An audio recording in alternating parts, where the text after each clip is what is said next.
You made it. I made it. I'm here. Another Instagram live first. It is. Instagram first all around this weekend for me. I feel like every single one of these that I've done has been a first. So we're making it happen. And hey, if we're late a minute or two, we're late. It's all good. Everybody Hey, out there, we're pumped to have Trey Fowler with us. He's the head assistant coach at Kennesaw State University. I think you're probably 40 minutes northwest of Atlanta. Not even that far. no, we're only about 20 minutes from the city of Atlanta. So they're So they're, they're deep in the heart of Atlanta. Baseball is baseball zone down there. Great university. So he's the assistant under Mike Sansing, legendary coach. Been there for a long time. You've been at Kennesaw State, I think, for 8 seasons now. Prior to that, at an NAI school, Truett McConnell University, you helped their offense excel. Also served as a pitching coach too, and in 2012, you had the #1 staff in the NAIA. So good God, a guy who can do a little bit of everything, hitting, defense, pitching. What's your favorite? Is there one that you really like the most? I enjoy the hitting aspect. I enjoy the preparation process of that and trying to get our hitters prepared to be successful against the staff or the arms they're going to be facing that day.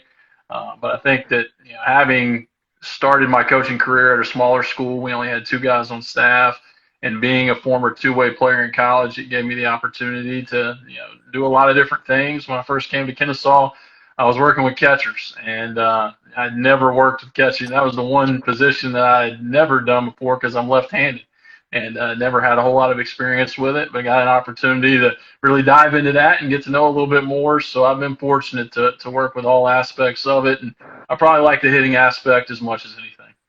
That's awesome. I'm always amazed every year, by the way, at the number of left-handed catchers mitts that we sell because I don't ever see those guys out there. They couldn't find me one. They wanted me to play that when I was like 7 and I first started playing. I couldn't find one, so I had to go find another position. Hey, what? Okay, so like, what's the approach that you want your Kennesaw State Owl baseball players to take when they go up to the plate? Is there a certain approach you're looking for?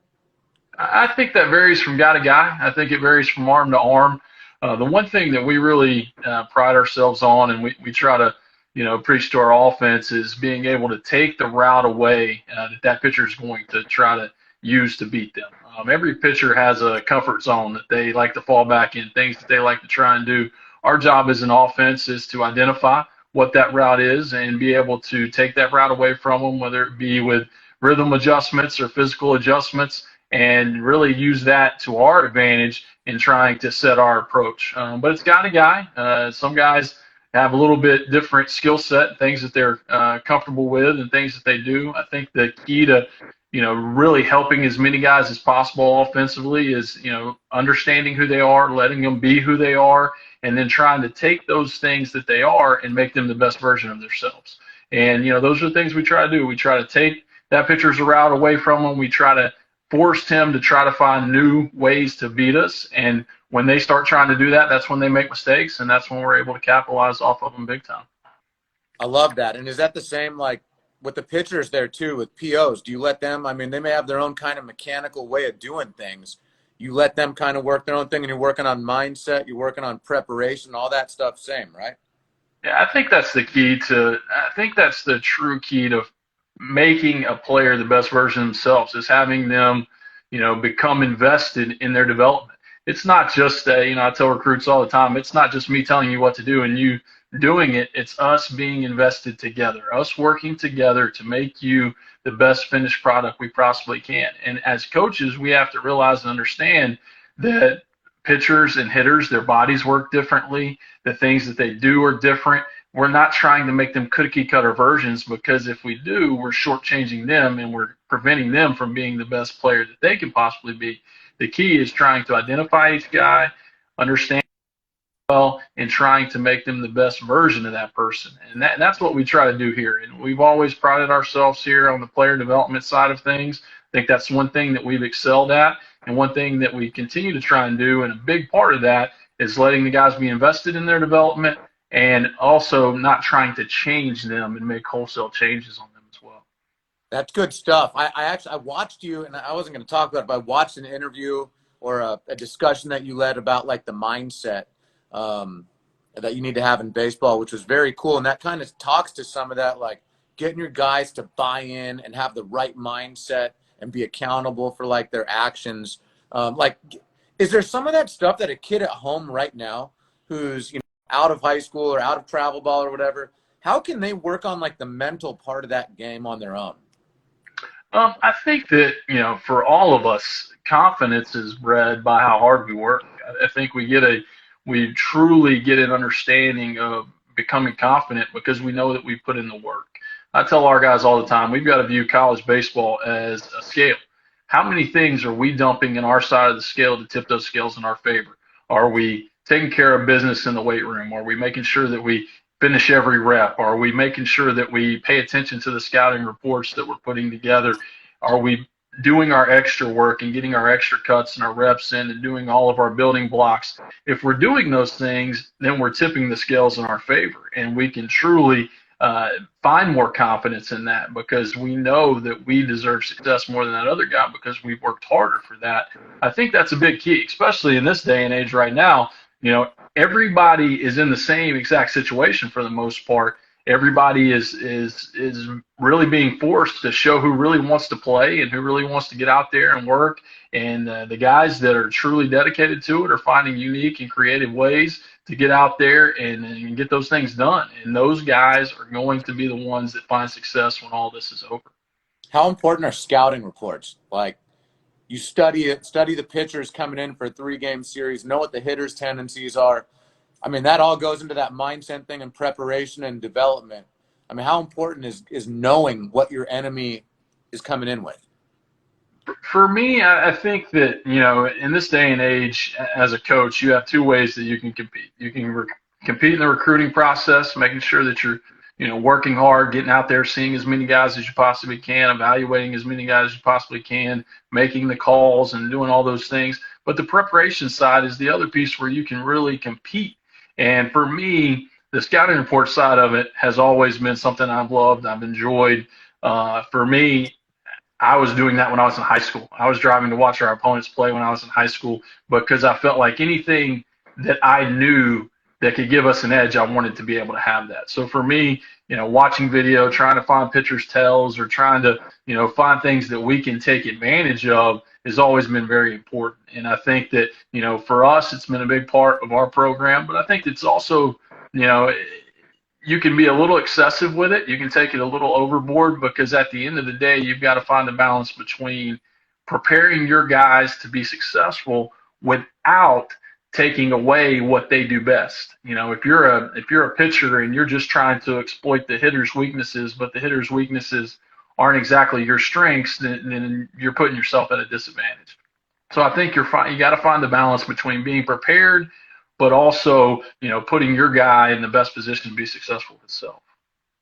Good. That's good stuff. I mean, I hope there's some other coaches out there watching because they could get really good info from you on that. All right, I want to get back to a little bit talking about the Kennesaw State program. So, being in the Atlantic Sun Conference since 2006, Kennesaw State made it to the Super Regional in 2014, won a conference in 2016, and then Lansing won Coach of the Year. Getting to coach with a guy like Lansing, I mean, how cool is that for you? Like you get to study like under this guy and see what he's doing. What kind of a coach is he? What makes a good Kennesaw State Owl? What do you guys look for in a player? Answer some of that.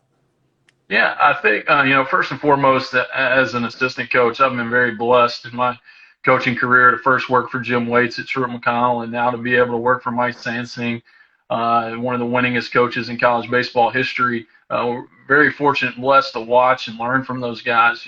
Things I've learned from Coach Sansing are to be the same guy every single day, and I think that that's one thing that our guys get a huge benefit.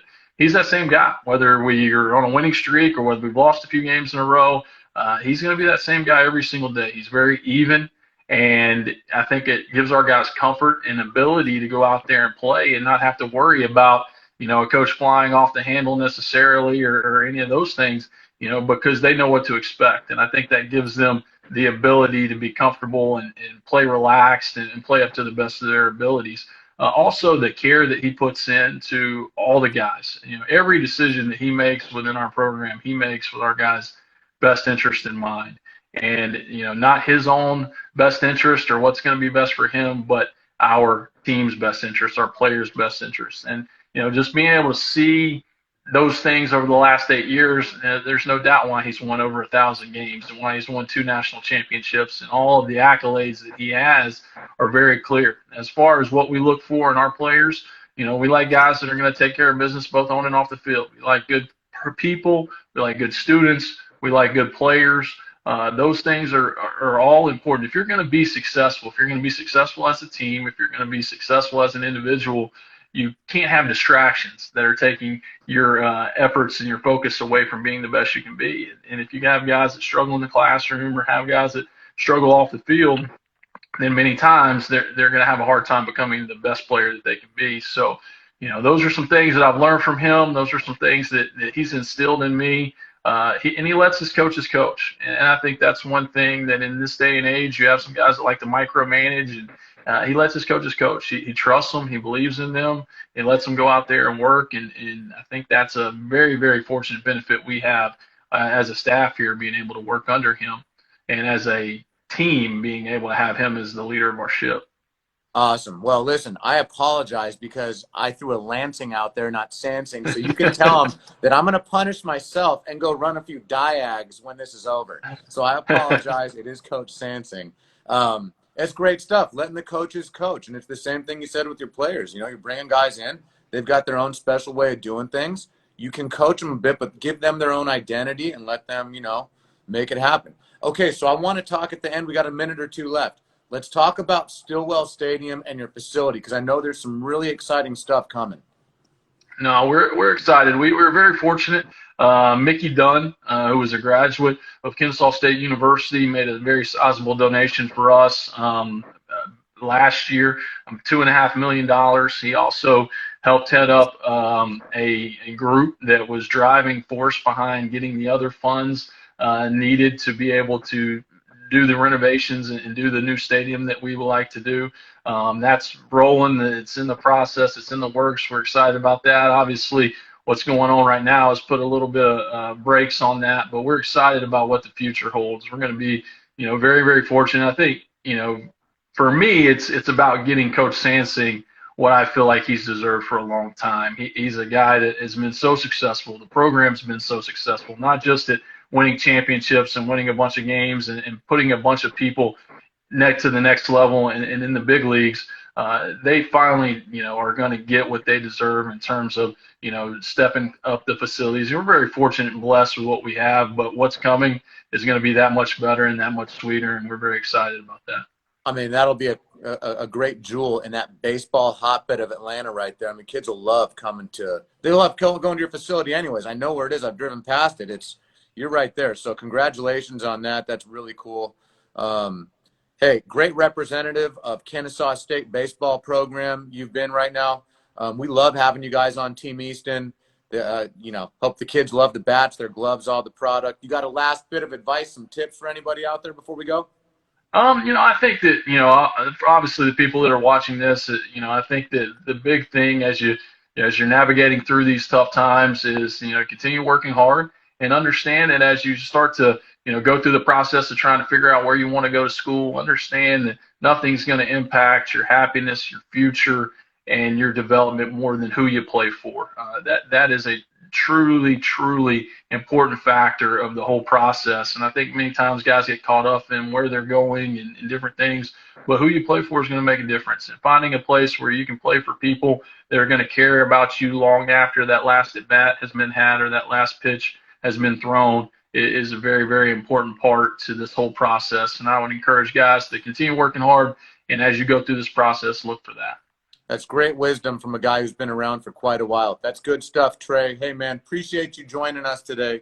Stay safe and stay ready.